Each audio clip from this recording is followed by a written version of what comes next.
வணக்கம். உலகெங்கிலும் உள்ள இந்திய மக்களுக்கு ஐசக்சஸ் ஐஏஎஸ் அகாடமி சார்பாக இந்திய தேசத்தின் 79வது சுதந்திர தின வாழ்த்துக்களை தெரிவித்துக் கொள்கிறோம். இன்னைக்கு நாம பார்க்க போற டாபிக் வருகின்ற டிஎன்பிஎஸ்சி குரூப் 2, 2A மற்றும் எஸ்ஐ, எஸ்எஸ்சி இந்த தேர்வுகளை மையப்படுத்தி இந்தியன் கான்ஸ்டியூஷன், இந்திய அரசியல் அமைப்புல மிக முக்கியமான ஒரு டாபிக்கை டிஸ்கஸ் பண்ண போறோம். அதுக்கு முன்னாடி ஒரு முக்கியமான ஒரு அறிவிப்பை உங்கள்கிட்ட வெளியிடுறோம். நம்ம ஐசக்சஸ் ஐஏஎஸ் அகாடமி பீளமேடு கோயம்புத்தூர்ல வந்து பார்த்தீங்கன்னா வருகின்ற டிஎன்பிஎஸ்சி குரூப் 2, 2A எக்ஸாமுக்கு ஆன்லைன் ஆஃப்லைன் கிளாஸஸ் போயிட்டு இருக்கு. அது மட்டும் இல்லாம test batch, online offline test batch போயிட்டு இருக்கு. அது மட்டும் இல்லாம எஸ்எஸ்சி, ஆர்ஆர்பி இந்த தேர்வுகளுக்கான கிளாஸஸ் வந்து போயிட்டு இருக்கு. பேங்கிங் எக்ஸாமுக்கு ஸ்பெஷலா ஒரு பேட்ச், ஆன்லைன் ஆஃப்லைன் பேட்ச் போயிட்டு இருக்கு. ஸோ உடனே வந்து ஸ்க்ரீன்ல தெரியிற நம்பருக்கு கால் பண்ணி நம்ம கிளாஸ்ல ஆன்லைன் ஆஃப்லைன் எந்த கிளாஸ் வேணாலும் உடனே ஜாயின் பண்ணிக்கோங்க.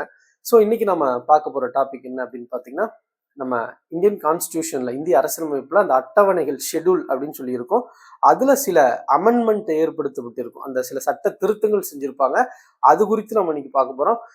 இந்திய அரசியலமைப்பு பாடத்துல மிக மிக முக்கியமான ஒரு தலைப்பு என்னன்னு கேட்டீங்கன்னா ஷெட்யூல், அந்த அட்டவணை. அதுல மிக முக்கியமானது அரசியலமைப்பு திருத்தங்கள், அமெண்ட்மெண்ட்ஸ். இந்தியன் கான்ஸ்டியூஷன்ல இது வரைக்கும் 106 சட்ட திருத்தங்கள் செய்யப்பட்டுள்ளது. 106 முறை இந்திய அரசியலமைப்பு திருத்தப்பட்டுள்ளது. இந்த 106 அரசியலமைப்பு திருத்தங்களும் மிக மிக முக்கியமானவை. இது வந்து எல்லா தேர்வுகள்லையும் திரும்ப திரும்ப கேட்கப்படும் இந்த திருத்தங்கள், இந்தியன் கான்ஸ்டியூஷன் அமெண்ட்மெண்ட்ஸ். ஸோ இது குறித்து நம்ம பார்க்கலாம். நம்ம என்ன பார்க்க போறோம் அப்படின்னா, இந்த ஷெட்யூல்ஸ், இந்த அட்டவணைகள்ல செய்யப்பட்ட இந்திய அரசியலமைப்பு திருத்தங்களை பார்க்க போறோம். அதுல குறிப்பா வந்து 8வது அட்டவணை, 8th ஷெட்யூல், அங்கீகரிக்கப்பட்ட மொழிகள் இருக்கிற அந்த 8வது அட்டவணையை நாம என்னென்ன திருத்தங்கள் இந்திய அரசியலமைப்புல செய்யப்பட்டுள்ளது அப்படிங்கிறத மிக விளக்கமா பார்க்க போறோம். கடந்த தேர்வுகளில் டிஎன்பிஎஸ்சி, டிஎன்எஸ்ஆர்பி மற்றும் எஸ்எஸ்சி போன்ற மத்திய மாநில தேர்வுகளில் இந்த 8வது அட்டவணையில திருத்தம் செய்யப்பட்டது குறித்து பல்வேறு கேள்விகள் தொடர்ச்சியாக கேட்டுக்கிட்டே வராங்க.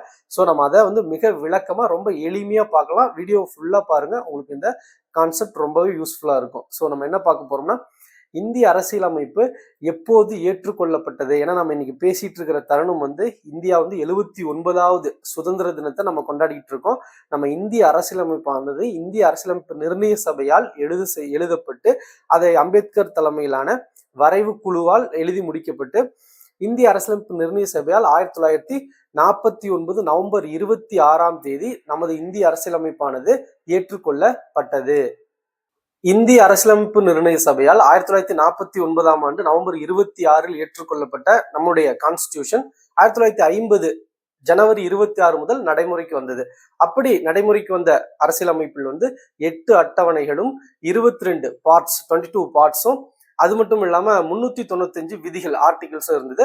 பின்பு அடுத்தடுத்த திருத்தங்கள் மூலமாக 8 அட்டவணை என்பது 12 அட்டவணைகளாகவும், 22 பகுதி என்பது 25 பகுதியாகவும், 395 விதிகள் என்பது தற்போது 450+ விதிகளாகவும் ஆர்டிகிள்ஸாகவும் மாற்றம் பெற்றுள்ளது. ஸோ இதுல குறிப்பா வந்து இந்த 8 அட்டவணைகள் இருந்தது வந்து 9வது அட்டவணை எப்போது சேர்க்கப்பட்டதுன்னா மிக முக்கியமான ஒரு கேள்வி இடம்பெறும். First amendment, very first amendment 1951 செய்யப்பட்டு 9வது அட்டவணை வந்து இந்திய அரசியலமைப்பில் சேர்க்கப்பட்டது. அது வந்து நில சீர்திருத்தங்கள் தொடர்பான சில சட்டங்கள் வந்து அந்த 9வது அட்டவணையில் இடம்பெறும். அந்த 9வது அட்டவணையின் சிறப்பு என்னன்னு கேட்டீங்கன்னா, சுப்ரீம் கோர்ட்டால், உச்ச நீதிமன்றத்தால் அதில் இந்த 9வது அட்டவணையில் உள்ள சட்டங்களை வந்து சீராய்வு செய்ய முடியாது. Supreme court cannot review. அந்த 9th ஷெட்யூல் இருக்கிற அதுல வந்து முதல்ல 13 சட்டங்கள் இருந்தது.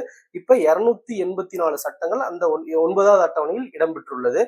மற்றும் நம்ம தமிழகத்தில் உள்ள 69% இடஒதுக்கீடும் கூட அந்த 9வது அட்டவணையில் தான் உள்ளது. அதனால்தான் தற்போதும் அது பாதுகாப்பான ஒரு முறையில் அந்த இடஒதுக்கீடு பாதுகாக்கப்பட்டு வருகின்றது. இது எப்போது சேர்க்கப்பட்டதுன்னா, தமிழ்நாட்டின் 69% இடஒதுக்கீடு என்பது 76வது சட்ட திருத்தத்தின் வழியாக 1994 9வது அட்டவணையில் சேர்க்கப்பட்டுள்ளது. பிறகு 10வது அட்டவணை வந்து 52வது சட்ட திருத்தத்தின் வழியாக 1985 சேர்க்கப்பட்டது. 11வது அட்டவணை பஞ்சாயத்து ராஜ் சொல்லுவாங்க. இந்த 11வது அட்டவணை வந்து 73வது சட்ட திருத்தம் 1992 வழியாகவும், 12வது அட்டவணை என்பது 74வது அமெண்ட்மெண்டின் வழியாக 1992 சேர்க்கப்பட்டது. இந்த 10வது அட்டவணை மிக முக்கியமானது. ஆன்டி டிஃபெக்ஷன் லா என்று சொல்லப்படுகின்ற கட்சி தாவல் தடை சட்டமும் சேர்க்கப்பட்டுள்ளது. ஸோ இவ்வாறாக 8 அட்டவணை என்பது 12 அட்டவணையாக மாற்றம் பெற்றுள்ளது. இதுல நம்ம 8வது அட்டவணை என்னன்னு சொல்லி மிக தெளிவா பார்க்க வேண்டியதுல இருக்கு. அதுல மேற்கொள்ளப்பட்ட 4 அமெண்ட்மெண்ட்ஸ், 4 சட்ட திருத்தங்கள் மிக மிக முக்கியமானவை. எக்ஸாம்ல திரும்ப திரும்ப கேட்கும் கேள்விகள் இந்த 4 அட்டவணை, இந்த 4 சட்ட திருத்தங்களும். ஸோ 8வது அட்டவணை என்ன அப்படின்னு சொல்லி பார்க்கும்போது அங்கீகரிக்கப்பட்ட தேசிய மொழிகள். ஸோ இந்தியாவில் இருக்கிற மொழிகள்ல இந்திய அரசியலமைப்பால் அங்கீகரிக்கப்பட்ட மொழிகள் எத்தனை அப்படின்னு சொல்லி அந்த 8வது அட்டவணையில இடம்பெற்றுள்ளது. இந்த 8th ஷெட்யூல்ல ஃபர்ஸ்ட் 14 மொழிகள் தான் இருந்தது. 1954 இந்திய அரசியலமைப்பு நடைமுறைக்கு வந்தபோது 14 மொழிகளாக இருந்தது. அடுத்தடுத்து மேற்கொள்ளப்பட்ட 3 சட்ட திருத்தத்தின் வழியாக மேலும் 8 மொழிகள் சேர்க்கப்பட்டு தற்போது 8வது அட்டவணையில் 22 அங்கீகரிக்கப்பட்ட மொழிகள் இடம்பெற்றுள்ளன. அந்த 3 சட்ட திருத்தங்கள் எது அப்படின்னு சொல்லிட்டு நம்ம பார்க்கலாம். மிக மிக முக்கியமானவை. முதல் சட்ட திருத்தம் பார்க்கும்போது ஸோ 8வது அட்டவணையில முதல்ல 14 மொழிகள் இருந்தது. அதுக்கப்புறம் 22 லாங்குவேஜஸா இப்போ வந்து அதிகரிச்சிருக்கு. ஸோ ஃபர்ஸ்ட் எந்த மொழி சேர்க்கப்படுகிறது அப்படின்னு பார்த்தீங்கன்னா சிந்தி மொழி. சிந்தி மொழி பொதுவாக வந்து ஜம்மு அண்ட் காஷ்மீர் அந்த பகுதிகளில் அதிகமாக பேசப்பட்டு வருகின்றது. ஸோ சிந்தி மொழி வந்து 21வது அமெண்ட்மெண்ட் வழியாக 1967ஆம் ஆண்டு சேர்க்கப்பட்டது. அடுத்தது வந்து பாத்தீங்கன்னா 71வது சட்ட திருத்தத்தின் வழியாக 1992ஆம் ஆண்டு 3 மொழிகள் வந்து இந்த 8வது அட்டவணையில் சேர்க்கப்பட்டது. கொங்கணி, மணிப்புரி, நேபாளி என்ற இந்த 3 லாங்குவேஜ் வந்து 71st அமெண்ட்மெண்ட்ல 1992ல வந்து இந்தியன் கான்ஸ்டிடியூஷன் 8th ஷெட்யூல்ல ஆட் பண்றாங்க. ஸோ ஏற்கனவே 14 இருந்தது, 15 + 3 18 மொழிகளாக அதிகரித்தது. இந்த கொங்கணி மொழியை பொறுத்த வரைக்கும் கோவா, இந்தியாவின் கோவா மாநிலத்துல வந்து இது வந்து மாநில மொழியாக இருக்கின்றது.